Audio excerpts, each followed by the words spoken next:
Good early morning, ladies and gentlemen, and thank you for staying with us here on our continuous coverage on CNN News 18. I'm coming to you live from the International Media Center, which is just, let's say, 200 meters as the crow flies away from the Bharat Mandapam. That's the Bharat Mandapam where the entire G20 summit will be held. All the sessions will be held in a short while from now. You will have all the leaders of the G20 arriving there right at the basement where you see those huge stilts right at the bottom. Below that is the main entrance. It's a 5-floor Bharat Mandapam where all the halls, main importantly the plenary hall, right, that can fit about 7,000 people. That will be used for perhaps the state dinner this evening at the invitation of the President of Bharat. But all the other engagement, all the other rooms will find various engagements. The Prime Minister himself will be involved in a few bilaterals through the course of the day and also tomorrow, nearly 15 bilaterals. He's already gone through 3 bilaterals yesterday with Mauritius, Bangladesh and the United States. The tone largely has been of consensus amidst conflict to try and bring through nations and look past the seemingly strong geopolitical divide and to try and make consensus which is human-centric. Look at development in economic policies, which is human-centric.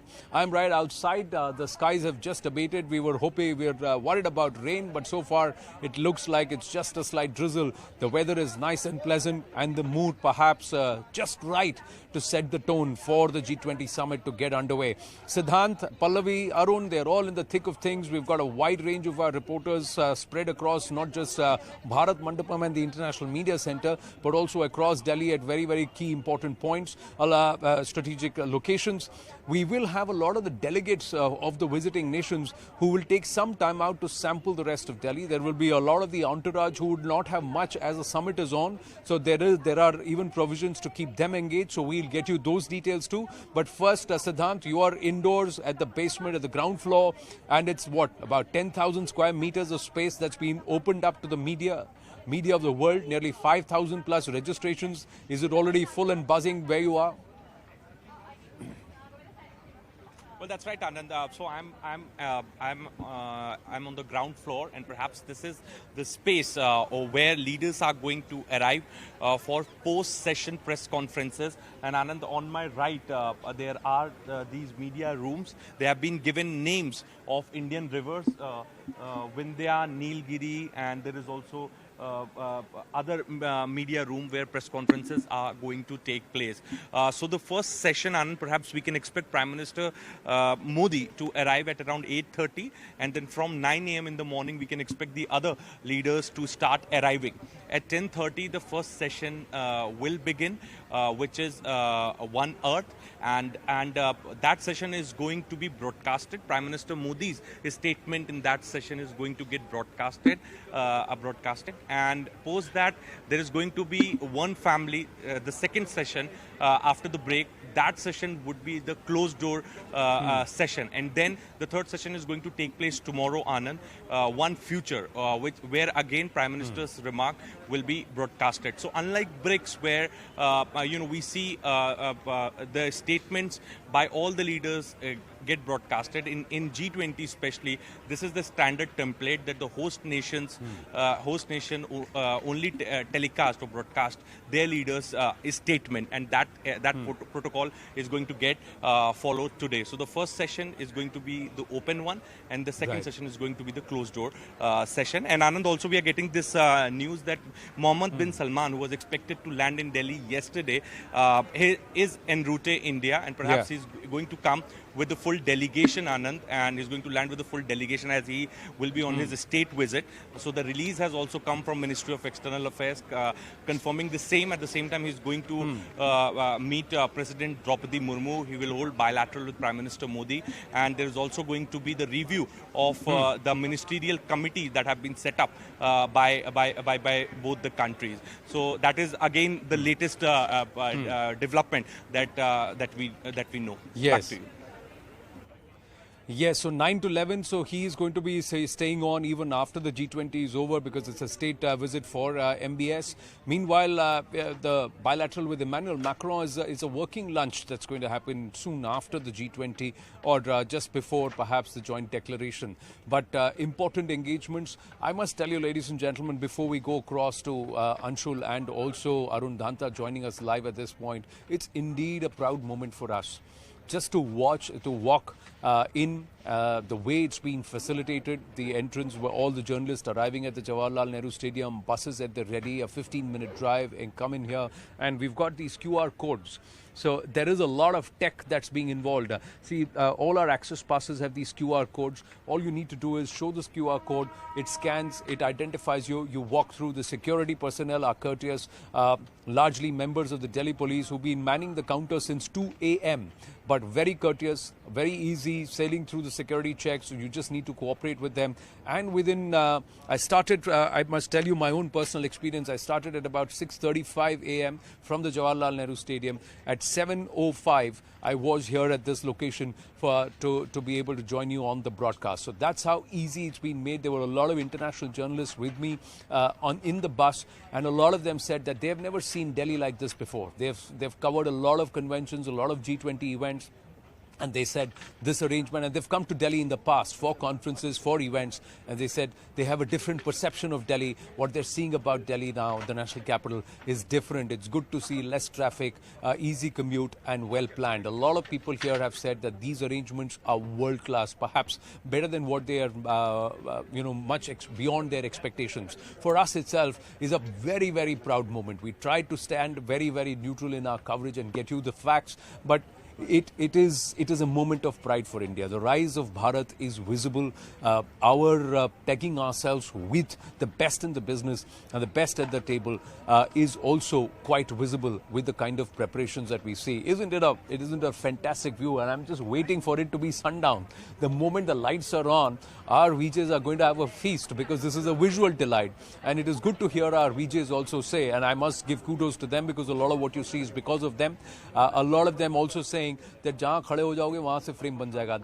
That's how beautiful this whole arrangement looks. So which is also perhaps a testament or a statement to the kind of preparations that have gone in. So kudos to the entire team, kudos to the chief coordinator, the Sherpa, and of course the ministries and Prime Minister and the entire team at the back end that's tried to make this go and do all of this, lay out the red carpet for the world as it is India's moment under the sun.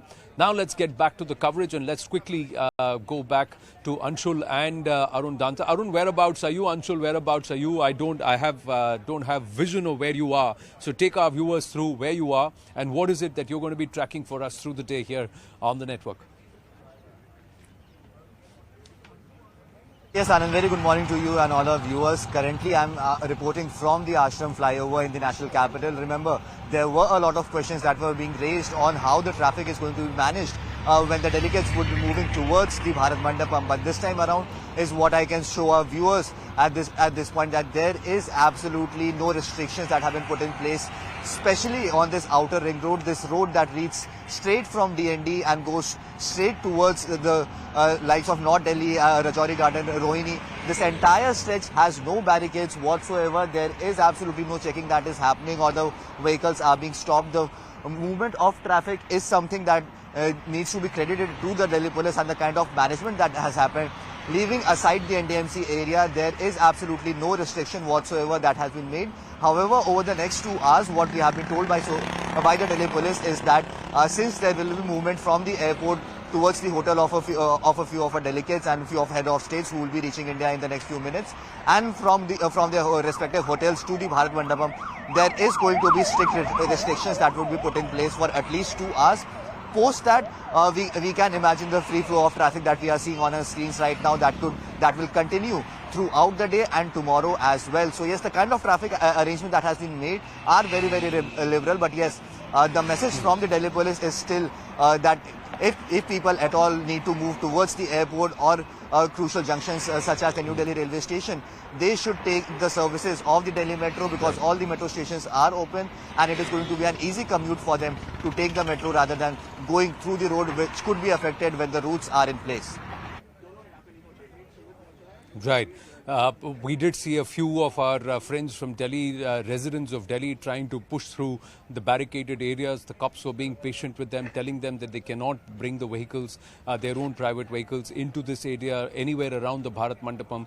Entry for the media is only via buses. So we just urge everyone to cooperate. It's a matter of 24 to 36 hours. Let's try and bring the spirit of cooperation and consensus. That's what is being expected even at the G20. And let us, as Delhi, as residents here, cooperate to the full and try and follow the instructions, because all efforts are being made to facilitate movement for everybody. It's the weekend. Unless absolutely necessary, we don't need to really get out. And if we do need to get out, we can use public transport and also the alternate routes. And let's try and make this movement as smooth as possible and the experience as memorable as possible for all our visiting delegates.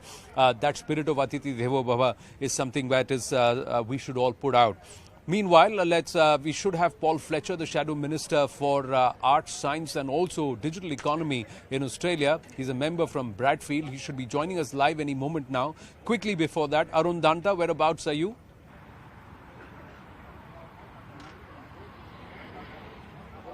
Well, Anand, as G20 kicks in short while from now and New Delhi area is turned into fortress, I am outside that zone. I am at a place which is the most sought after, not only by the people who visit Delhi throughout the year, but of course the G20 delegates who are here in the country. Right behind me is the Akshardham temple, and you know, Anand, that the UK Prime Minister Rishi Sunak has already desired to visit this temple, Akshardham temple. And in fact, as we speak about the security arrangement, this area, that is also massive. We know that entire New Delhi area is completely blocked. Only those people who have requisite passes to move around, they are allowed to go, and the local residents who are residing in that area, they need to show their documents,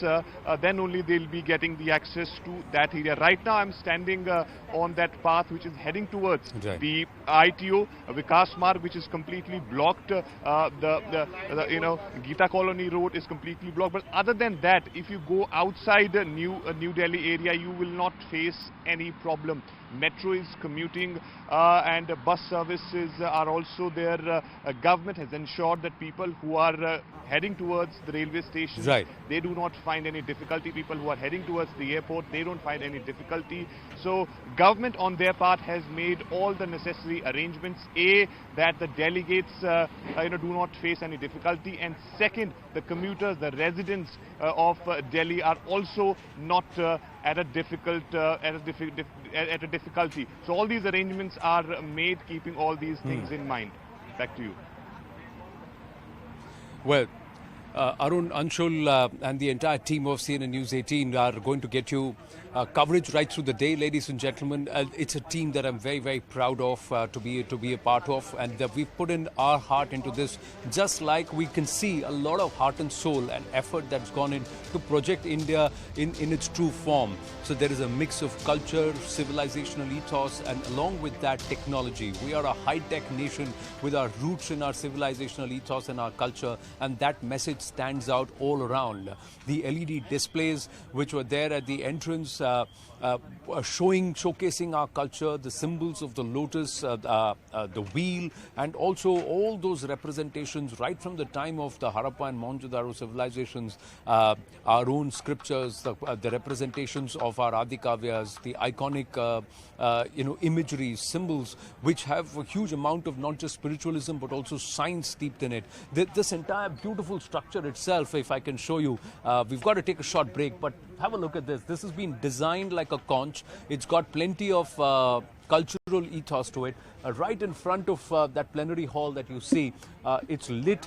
It's beautifully done right in the evening. We'll show you those pictures here on the coverage. But this morning, this is a beacon for us. This perhaps heralds, and it's designed like a conch, so it's the Shankhanad, I must say, of the rise of Bharat, that Bharat has arrived not just at the table. For so long we were on the table, we were seen as a problem nation at the WTO, but now we are seen as the solution. A nation with solutions, a nation that can be trusted, and a nation that deserves the seat at the table amongst the best in the business, because we represent those who have the potential to be the best tomorrow, who will contribute to 2/3 of the world's GDP tomorrow, and India is the voice of those nations. Stay with us on our continuous coverage. See you after the break.